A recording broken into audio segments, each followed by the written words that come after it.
So our next speaker is our second professor of the evening, afternoon, I should say, and that's Professor Tim Hayward, who's Professor of Environmental and Political Theory at Edinburgh University.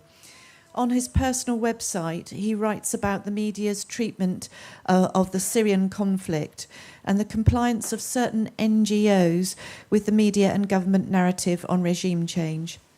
His last presentation for Media on Trial discussed the usage of the pejorative conspiracy theory or conspiracy theorist and how it's more than often used to shut down debate. He's a member of the Syria Media and Propaganda Working Group, along with peers and 25 other leading academics. So please welcome Professor Tim Hayward.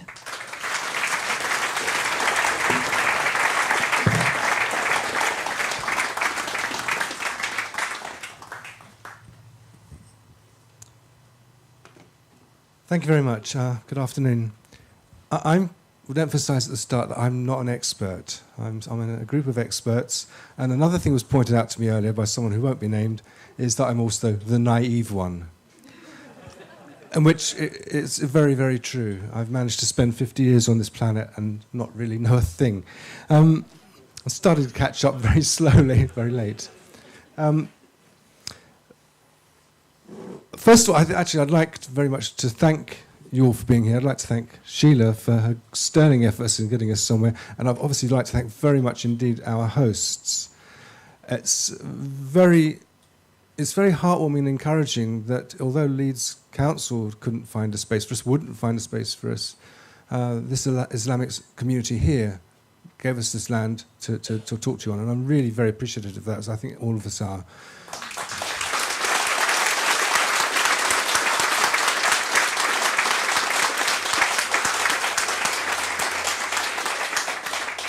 They are sending a very clear message about the value of freedom of speech, the importance of it, and I think they're also sending a very clear sense that of a moral perspective, and that's what I'm going to be talking about today, a kind of moral perspective on what this is all about. I don't have the details. I've never been to Syria.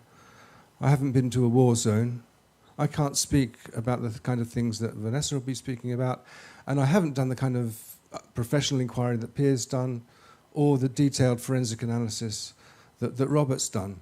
But what I've done is reflect a little bit about our role and our relationship with the media. And I've even tried to put myself in the place of some of the people in the media, not the ones that have, I'm not going to try and figure out how they get in with ISIS and that kind of thing. I've been thinking how it is to be a moral human being and put out stuff that actually isn't true. Now, I'm not going to say that every person in the media is saying things they know not to be true, but some of them are. And that, I think, can be established without too much discussion. Now, we don't look to the media to provide us with moral education. That's not their role. But we don't look to them to undermine the moral education that we might want to give for our children, or to undermine the moral fabric of society. And we certainly don't expect them to be encouraging immoral behaviour. And above all,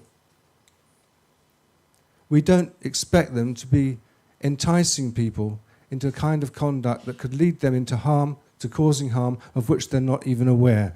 The media should at least be giving appropriate information about the world. Now,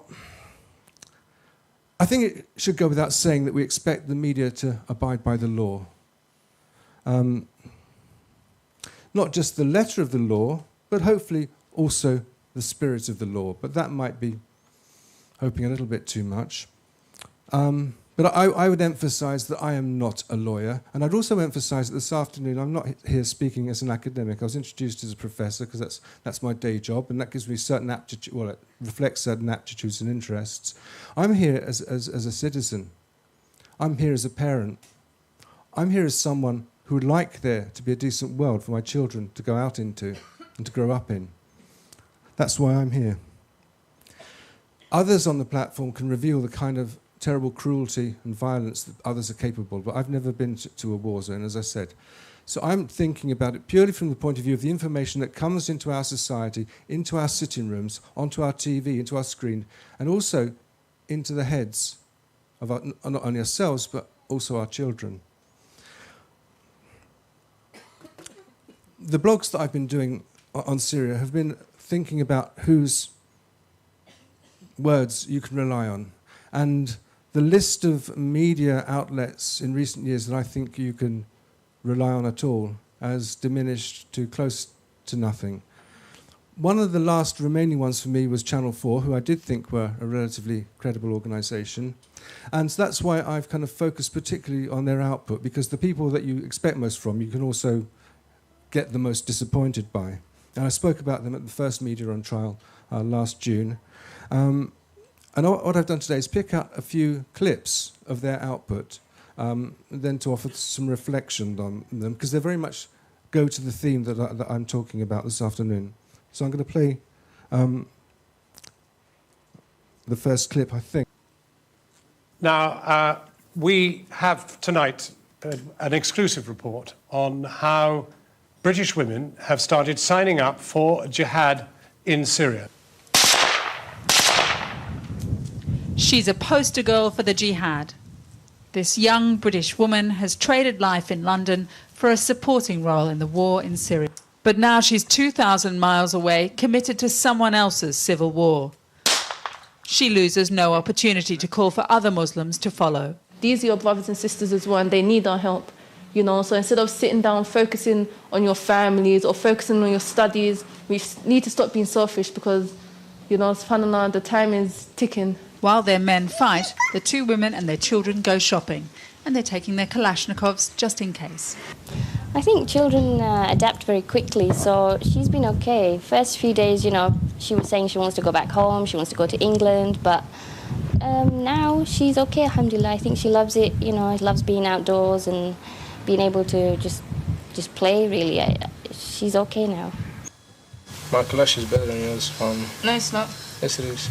Then why? Because it got the hood stock. Yes. Mine is smaller. Yeah, because that's for going to shops, and this is for the fight. But when I'm shooting my one, it's better than when I'm shooting your one. It feels more comfortable. That's what I really want to see. But alhamdulillah, I'm really happy that she's pregnant, and inshallah it'll be a boy. Inshallah. Already looking to the next generation to take on the family jihad. When I first saw that, I've taken some clips from a slightly longer one, but it was an item. I couldn't actually believe that Channel 4 had put that out. I don't honestly know what one is supposed to make of that. Pardon? It could be a lifestyle thing. It could be perhaps a holiday destination suggestion. It's beyond words, but I also would point out that in the midst of that, there's a moral appeal. There's a girl there who's saying about giving up your selfish ways, giving up your family values. Now, I'm thinking there are plenty of people who bring up their children to think that moral duty is important, that helping your friends is important, not being selfish is important. Yeah, they would also say that doing your studies is important. But what's happening here is that girl is being quoted telling her peers, come and join us because you have a kind of duty to do this. And there's no context given at all about this. No way of knowing that really it is the case that this girl needs to have better knowledge of the world. This girl needs to have better understanding of the religious claims that she's implying. But you're not getting that from Channel 4. Now, this in itself is an item which, you even found that there's stuff to laugh in it about, and I think that's right. But I think it shows something about the ethos in that newsroom that they put that out. Jon Snow sat there and introduced it, and they thought it was appropriate to put it out. What were they thinking is my question. Now,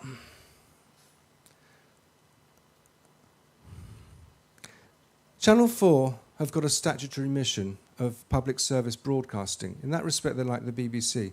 Last year I spoke about their statutory obligation for accuracy and impartiality. This year the theme of Media on Trial is complicity in terrorism. Now, I've emphasised I'm not a lawyer, I'm not even speaking as an academic. So I'm just thinking about this as a moral question. What they didn't show at all in that clip, and this is not it's something they've also downplayed in all of their output, I think, is what's really going on. I mean, what really happens when people heed that call, think of their moral obligation, or perhaps think it's purely an adventure, or perhaps they just like the idea of going shopping with a Kalashnikov slung over their shoulder. This is just... I kind of feel lost for words. I mean, they're saying things like children adapt very quickly to the lifestyle there. Are Channel 4 really telling us what the life of a child is like if you go and live with the jihadists fighting on the ground in Syria? She loves being outdoors, but we're told in that clip. I mean, girls are not outdoors at their peril, and they're going to take on the family jihad. The clip ends with them talking about bring a child into this, a second child, because we saw one in the clip, and take on the family jihad. And they're doing this in that chirpy tone of voice, which I just find extraordinary. They don't tell you what the reality is going to be of women and girls and men who go and mix in with that. And there's the Channel 4 team. Now, it's not that the Channel 4 team are ignorant.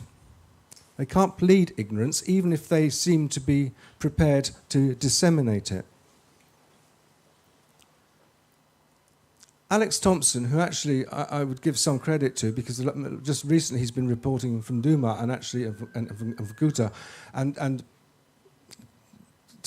bearing out all the things that Vanessa has been saying for a long time, showing that that is actually the truth, that life there, in his word, the word he said he kept hearing was it's hell. That's what he said. Everybody said it's hell there.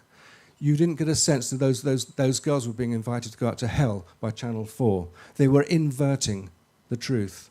But the truth was known by Channel 4 back in 2012 when Alex Thompson was set up. This is his own view. He was set up for a false flag operation. He's not being a conspiracy crank talking about false flags because he was there. His skin was in the game, and he came out of it by the skin of his teeth. And he said, I am quite clear the rebels deliberately set us up to be shot by the Syrian army because they're journos. It's bad for Damascus. It makes them look bad. He was quite aware that these people are capable of anything, including these false flag operations back then. He said, don't believe for one moment that his experience with the rebels was a one-off. He said, in a war where these so-called rebels slit the throats of tolerance back to the spine, what's the big deal in sending a van full of journalists into the killing zone? For them, it would be just part of a day's work. So the Channel 4 news team is perfectly well aware that their own journalists couldn't go safely into any of these areas. They know that the rebels, so-called, from very early in the war, they're not moderate in any kind of practical sense that's going to make a difference if you want to put your foot on the ground there. I think we're at the next clip. This is called Up Close with the Rebels. This is the story of one small but famous victory as rebels fought back against the forces of Bashar al-Assad. It's early morning and they're planning an attack. This group is well equipped, paid for and supplied by Gulf states, mainly Qatar. In the midst of battle, there's always a camera and a director. Moderates and extremists still shoulder to shoulder amid deepening sectarian hatred. So, a famous victory, we're told. A famous victory, says Krishnan Gurumurthy, of these rebels who we've been thinking about. I would say, I'm speaking here as someone thinking about the morality of this, not the legality, but that sounds very much to me like glorifying it. And we should bear in mind the language of the Terrorism Act of 2006, glorifying acts of terrorism, encouraging people to think that you are, is actually what it's trying to prevent happening.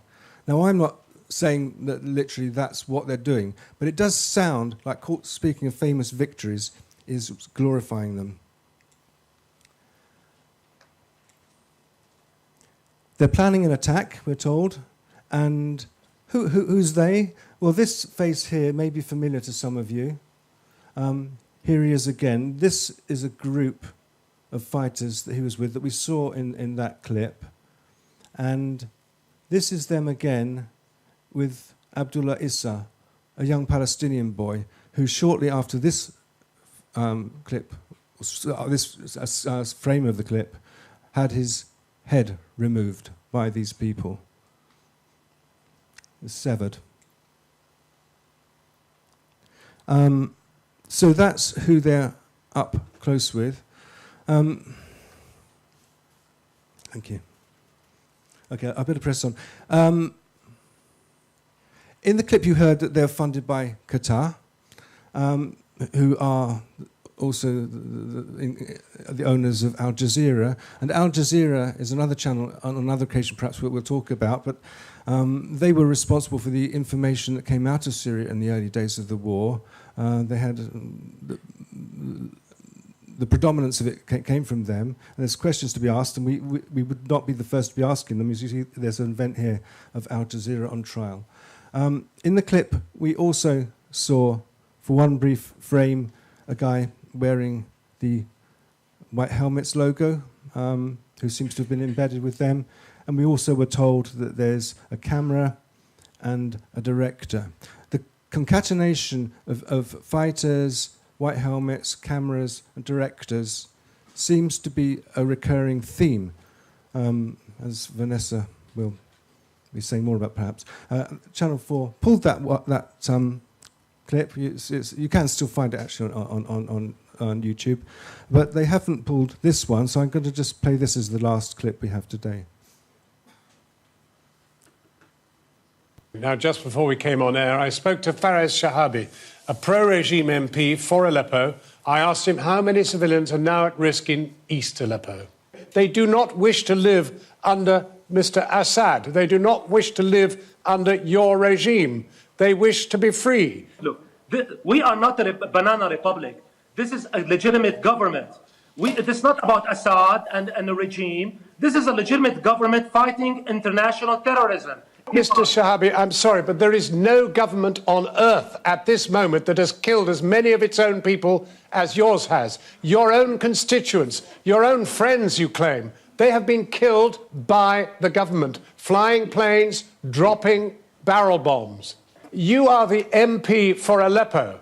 Your own constituents are dying from your own air force, and you don't do anything about it. You don't seem to care a damn about your own constituents. This is absolutely false. My own civilians were being taken hostage in the largest hostage-taking situation in the world by terrorists on the UN terrorist list. If that is the case, Mr. Shahabi, why do you bomb the hospitals in which your own constituents, your own civilians are seeking aid to help them repair the wounds that your Air Force has inflicted? If they really care about hospitals, why would they turn state-owned hospitals into command centers for Al-Qaeda? This is a picture of Aleppo in 2012. And it gives a sense of the environment that the rebels had brought to the town. It's what's being ignored, to put it charitably, by the media. Whitewashed is another word that you might use. Inverting the truth is even possibly another thing you might say.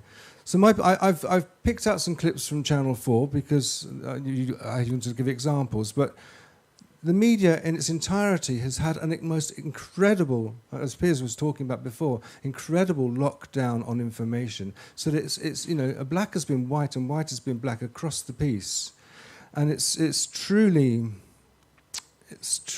troubling. I mean, my point isn't that to make legalistic allegations. What we're talking about here is the most rudimentary journalistic integrity. We're talking about common human decency. And I find it very difficult as a human being to imagine how you could go out to work and actually be maintaining this kind of untruth, this kind of dishonesty, this kind of, frankly, immorality as you're living. I find that very difficult. And I think if the public were more aware, they would also find it difficult. And they too would be asking more questions. I said at the beginning, I'm the naive one. But I think being the naive one, I'm also probably speaking for a lot of people, not those in this room, but out there who still trust the media. I've come to this losing trust at a rapid rate. And this has given you the kind of indication of why that is. As for Faraz Shahabi, who was being berated so incredibly there by Jon Snow, this is him more recently. And in this picture, you might see some people you recognise. Certainly there's one you should recognise. These are people who are conveying what's actually happening on the ground. This is real. I can tell you a person who's there, with Faraz who's there, in a place they're talking about. We are able now to know what's really going on. It's not what Channel 4 has been telling us with those clips. So, while feeling terribly dismayed, worried, concerned, there's also a glimmer of hope that is represented, I think, by the people in this room, especially by the people who have been out there and made this possible to see it, that the truth will come through. And that's why I had my kind of... The photo that I finished and ended with is Vanessa's friend, Eva Bartlett, who's there in Aleppo, which she said the journalists had nobody on the ground there at the end of 2016 in the eastern part. There she is now looking at that city and seeing that peace did come to at least there. But the war's not over in Syria, and there's still misleading going on. And we need to be aware of this, and we need, I think as a public, to be saying we're just not going to accept it anymore. I think we are deserting the mainstream media, and I think we need also to be supporting those that are doing the truthful journalism. Thank you.